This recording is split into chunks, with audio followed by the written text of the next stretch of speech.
You're going to want to hear this. If you're tired of visualizing, affirming, feeling gratitude, and yet your reality remains exactly the same, it's not your fault. You've been sold an incomplete map. The law of attraction, as you've been taught, is a tiny fraction of a power 1,000 times greater. And I'm going to prove it to you now. What you've been given is the art of asking the universe. What I'm going to reveal to you today is the science of commanding the universe. It's an ancient, almost forgotten law attributed to Thoth, the scribe of the Egyptian gods. And the first principle of this law already destroys everything you thought you knew. The principle is, the universe is mind. This doesn't mean the universe has a mind. It means it is mind. And if you understand what this really means, and I'm going to explain it to you step by step in this video, you'll never again need to manifest or attract anything in your life. You'll start creating from nothing, deliberately and instantaneously. But there's one final trap, a mistake that 99% of people make, and it can negate all that power. I'll only reveal this trap and how to escape it at the end of the video, as a protective seal for those who stay until the end. If you're ready to stop asking and start creating, comment below. I am the architect. The broken promise that everyone believes. They told you that your mind was a magnet, that all you had to do was want it very hard, repeat some catchy phrases in the mirror, and the universe, like a genie in a lamp, would obey you. And we, with hearts full of hope, believed it. We spent time, energy, built castles in the clouds, only to see reality, stubborn as it is, shrug its shoulders and remain the same. But look, all this frustration is not a testament to failure. On the contrary, it's the first sign that you're waking up. The first symptom of your own healing. That emptiness, that feeling that a piece is missing from the puzzle, is your intuition giving you a nudge, you know? Whispering that the story you were told came with a missing chapter. The so-called law of attraction has become fast food for the soul, an instant solution for a world desperate for quick answers. But the truth, the one that truly transforms, rarely comes in gift packaging. What we were given was only the shadow of a much older and more powerful knowledge. A force that is not limited to attracting, but that participates in creation itself. A power that is not in the act of asking, but in the act of becoming. Think about it for a second. What if reality isn't this solid, external thing you need to pull closer? What if it's more like clay, fluid and malleable, responding not to what you think outwardly, but to what you are in your deepest essence? The key to shaping this clay isn't brute force, it isn't insistence, but rather understanding the rules of the game. What would happen if, instead of trying to attract what you want, you learned to command the energy that gives form to everything? This isn't new talk, it's an ancient secret, hidden in symbols and parables, guarded for millennia only for those who were ready to hear beyond the noise. This journey begins with a brutally honest question. Why on earth are my efforts yielding nothing? The answer isn't in trying more of the same, in visualizing more intently. It's in turning your gaze. Stop looking outward at what you want to have and start looking inward at who you are becoming. Reality is just a mirror. If you don't like what you see, breaking the mirror won't help. You have to change who's in front of it. Your results don't change because perhaps your fundamental note, your energetic signature, has remained the same. And here's a secret that almost no law of attraction guru tells you: but that the ancient alchemists knew.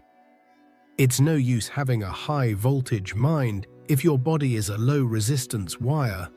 You try to manifest abundance, but your physical body is blocked, inflamed, or exhausted. It's like trying to run state-of-the-art software on a 1990s computer. The system crashes. If you feel like your mind wants to soar, but your body is pulling you down, I left it at first pinned comment the guide. The Thoth Code, Part 2. The Temple, he teaches you how to transform your biology into a superconductor of energy, preparing your physical hardware to support and anchor the reality your mind is creating. It's the missing link between thinking and materializing. Take a look, because without it, the equation remains incomplete. The first step to turning this game around isn't some elaborate technique. It's something so obvious and so present that we don't even see it anymore. A force that pulsates in every atom, in every cell of yours, in every thought. It's the native language of the universe. A secret code that, when you understand it, changes the rules of the game. And this first clue, this thread that pulls you out of the labyrinth, is right under your nose, pulsating in everything. It's not something you need to buy, but something you need to recognize. And this music, this foundation of everything, has a name: vibration. The secret code of the universe. Vibration. The first time I heard that, I thought it was crazy talk, a pretty metaphor and nothing more. But it's not. It's the raw physics of our lives. Stop for a moment now and feel it. Feel the gentle pulse in your veins, the air going in and out. Everything, absolutely everything, is dancing. The chair you're sitting in, which seems so still, is a hurricane of vibrating atoms. The stars out there are power plants. And you? You are a walking musical instrument, incredibly complex, emitting a unique melody every second. Your personal melody is made of your vibrations. Your thoughts are the notes, but it's your feelings that give body and soul to the music. A thought of gratitude is a high, crystalline note. A feeling of fear is a low note, grating on the ear.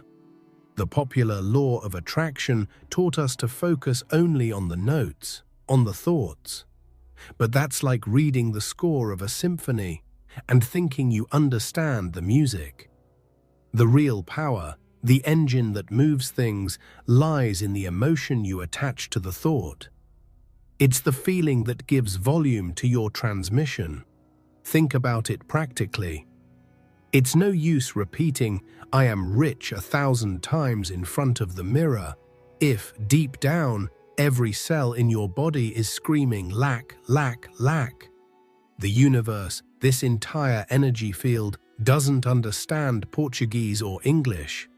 It doesn't respond to your words. It responds to your felt truth.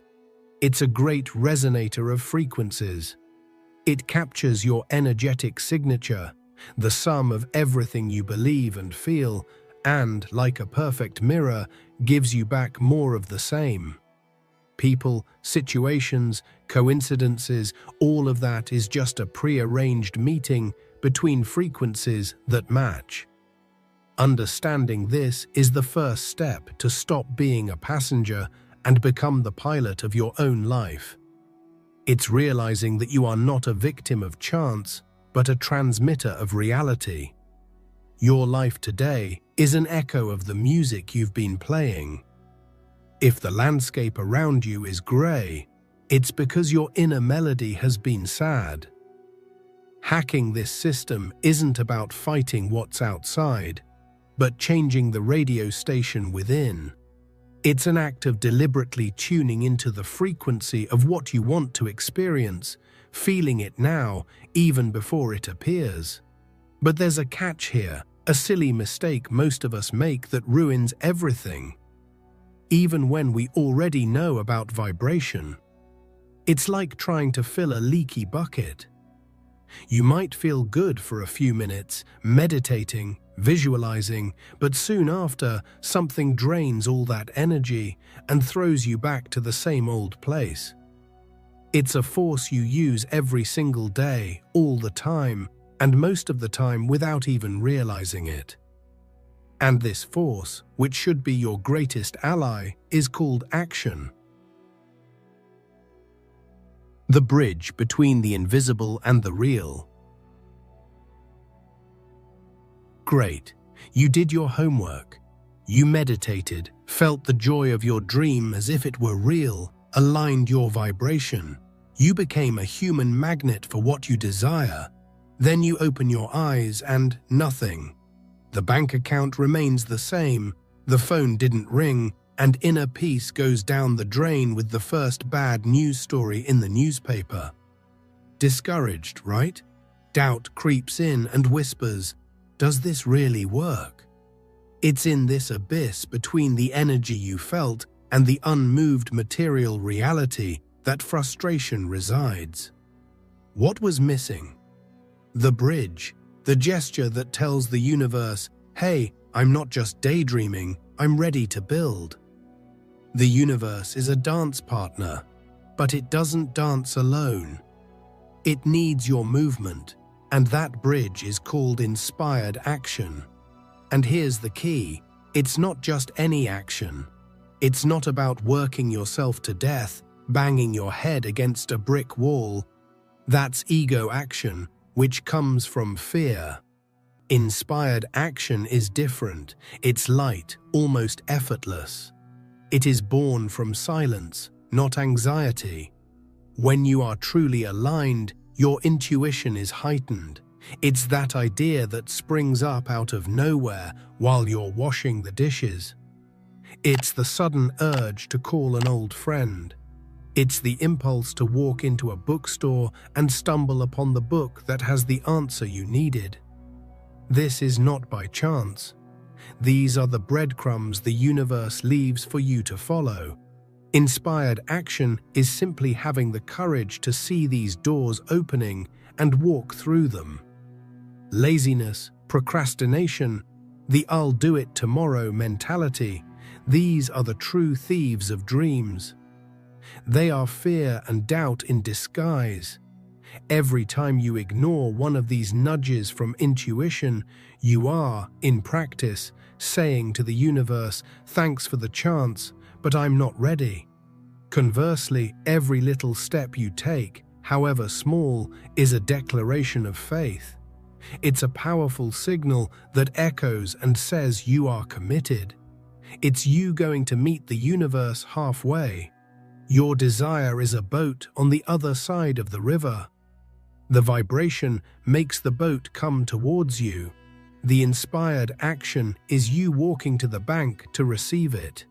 If you stand still, the boat may come close, but you will never reach it. It's a dance. You don't need to know how you're going to cross the entire river. You just need to take the next step that your intuition shows you. But even as you begin to walk, there is a danger. A silent enemy that lives in the foundations of your mind and that can blow up that bridge before you even reach the other side. And it's so intimate that you don't even realize it's there. Let's imagine something. You're an architect and your dream is to build a castle. You have the blueprint, the best materials, the team. You start erecting the walls, the energy is high, the action flows. But unbeknownst to you, the land you chose is a swamp. The foundation is unstable, and little by little, everything begins to sink, to crack. All your work is at risk of going down the drain. This swamp, this unstable foundation, exists within all of us, and its name is the subconscious. It is in this dark basement of our minds that our deepest beliefs reside, The programs that have been installed in us since childhood, the voices of our parents, teachers, and society, which ended up becoming our own voice. Money doesn't grow on trees, you're not good enough. Men don't cry, success goes to your head. These ideas are not just thoughts, they are the structure of our reality. They run on autopilot 24 hours a day. You can, with all your willpower, desire to be rich. You can visualize, feel, act. But if, deep down in your subconscious, there's a program running that says rich people aren't honest, or that you don't deserve an easy life, which voice do you think the universe will listen to louder? Your conscious mind is the captain of the ship, shouting orders on deck. But the subconscious is the crew in the engine room who actually steer the ship. If the crew has different orders, no matter how much the captain shouts, the ship will go somewhere else. These beliefs are our shadows. They manifest as self-sabotage. You're about to close a deal, and out of nowhere, you get sick. You meet someone amazing and start looking for flaws to push them away. You receive a golden opportunity and fear paralyzes you. This isn't bad luck. It's your internal security system pulling you back to what's familiar, even if that familiarity is pain and frustration. For your subconscious, the known is always safer. Bringing these shadows into the light is perhaps the bravest act of all. It demands brutal honesty. It's becoming a detective of your own mind, hunting down your patterns, your reactions, the excuses you tell yourself. Why did I feel this way? What belief is behind this fear?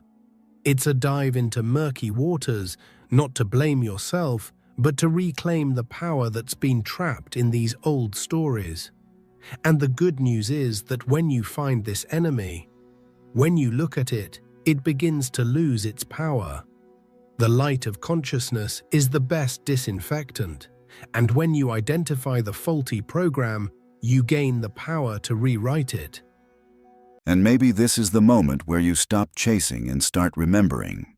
For so long, you were told that manifestation is about forcing reality, about repeating words, visualizing harder, and trying to control every outcome.